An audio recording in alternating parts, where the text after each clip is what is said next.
confío en el Señor, en sus palabras, porque del Señor viene la misericordia y la redención. Honor y gloria a ti, Señor Jesús. Honor y gloria a ti, Señor Jesús. Honor y gloria a ti, Señor Jesús. El Señor esté con ustedes y con tu espíritu. Lectura del Santo Evangelio según San Lucas. Gloria a ti, Señor. En aquel tiempo Jesús llegó a Nazaret, entró a la sinagoga y dijo al pueblo: yo les aseguro que nadie es profeta en su tierra. Había ciertamente en Israel muchas viudas en los tiempos de Elías, cuando faltó la lluvia durante 3 años y medio y hubo un hambre terrible en todo el país. Sin embargo, a ninguna de ellas fue enviado Elías, sino a una viuda que vivía en Sarepta, ciudad de Sidón. Había muchos leprosos en Israel en tiempo del profeta Eliseo. Sin embargo, ninguno de ellos fue curado, sino Naamán, que era de Siria. Al oír esto, todos los que estaban en la sinagoga se llenaron de ira, y levantándose lo sacaron de la ciudad y lo llevaron hasta una barranca del monte sobre el que estaba construida la ciudad para despeñarlo. Pero él, pasando por en medio de ellos, se alejó de allí. Palabra del Señor. Gloria a ti, Señor Jesús. El destino del profeta es glorioso, pero al mismo tiempo doloroso, porque habla en nombre del Señor inspirado por Dios. Y hablar no es solamente decir cualquier cosa, o opiniones o criterios, sino inspirado por la fuerza que Dios da para poder comunicar lo que el Señor quiere comunicar a su pueblo. El don de la profecía presente en el Antiguo Testamento y en el Nuevo Testamento. El mismo Jesús es profeta, rey y sacerdote.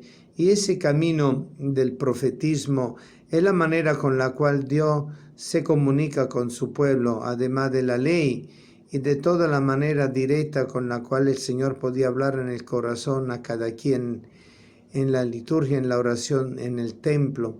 Pero evidentemente el camino que Jesús escoge es el camino de una predicación allí en los lugares de culto, en la sinagoga, en el mismo templo, para poder hablar de lo que es el misterio de la salvación. Y la referencia que él hace en el Evangelio de hoy a lo que aconteció con la viuda de Sarepta y con el que fue curado de Siria, Naamán, por su lepra, evidentemente tiene un significado muy profundo. Tanto Elías como Eliseo actuaron movidos por el Señor, pero es el camino justamente de la salvación que nos indica que Dios actúa de la manera como Él quiere y no de la forma como nosotros queremos.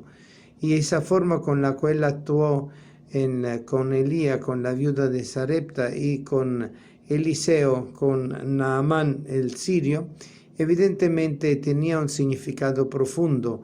Eran personas que evidentemente hacían parte no directamente del pueblo de Israel.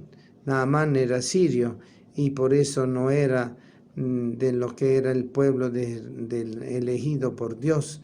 Y eso significa que la salvación es para todo.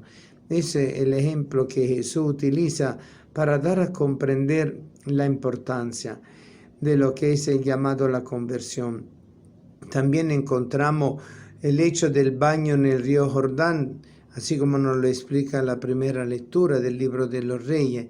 ¿Qué quiere decir? Bueno, algo muy importante, el Jordán es también el sitio que cruza el pueblo de Israel de regreso a la tierra prometida y donde da gloria y alabanza a Dios por haber llegado al término de su peregrinación en el desierto. El Jordán es también el lugar donde Juan el Bautista practicaba el bautismo de conversión y el sitio donde el mismo Jesús recibe plenamente la acción del Espíritu que él ya contenía en sí mismo por ser el Hijo del Padre, pero he reconocido y anunciado a todo el pueblo: tú eres mi Hijo el predilecto, escúchenlo. Es justamente la manifestación gloriosa que Dios quiere de Jesús. El agua del bautismo justamente son prefiguradas por el agua del río Jordán. Es entonces casi un reproche de parte de Jesús indirectamente. No han escuchado a los profetas, no han escuchado a Juan el Bautista, y ahora yo que lo invito a la conversión tampoco me quieren escuchar. Nadie es profeta en su tierra. Es el llamado entonces a la conversión, una conversión que tiene una importancia fundamental: reconocer a Cristo como el Hijo de Dios, el Mesías, y que ha dado su vida por nosotros y ha resucitado y está vivo y resucitado, por los cuales las aguas bautismales nos renuevan en la fe. Cada vez las aguas bautismales nos llevan a ese camino de conversión por el don de la gracia de Dios que hemos recibido como justificación en las aguas bautismales. Por eso, queridos hermanos, hoy en este tiempo de Cuaresma, el Señor nos invita a considerar la importancia de cómo podemos vivir el camino de lo que el Señor quiere que vivamos, dejando el pecado, renovando nuestra vida, dejando la lepra de nuestro cuerpo y de nuestro espíritu, y calmando el hambre que la viuda de Sarepta pudo calmar, atendiendo a Eliseo con una vasija que nunca se acababa. Por eso, queridos hermanos, la fuente inagotable de la gracia está en Cristo.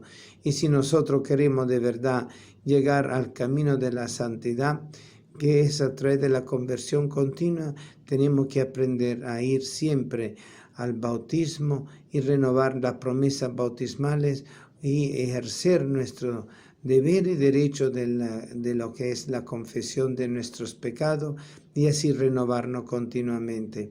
Es un llamado a seguir a Jesús. La Cuaresma no es un sitio donde nosotros podamos estar, es el tiempo de la salvación. Por eso el Señor hoy nos llama de una forma contundente a dejarlo todo para seguirle a Él, porque todavía hay muchos de nosotros que lo quieren despeñar, como hicieron los ciudadanos de Nazaret, y a lo largo de la historia de la Iglesia hasta que Él vuelva, seguirán habiendo personas que lo quieran despeñar porque no quieren aceptar su mensaje de salvación. Que nosotros podamos entonces siempre convertir nuestro ser, nuestra manera de ser, nuestra manera de pensar a la fuerza única del amor de Dios, que es nuestro Señor Jesucristo, que nos envía su gracia con el Espíritu Santo, y por lo cual aprendemos a decir: Abba, Padre.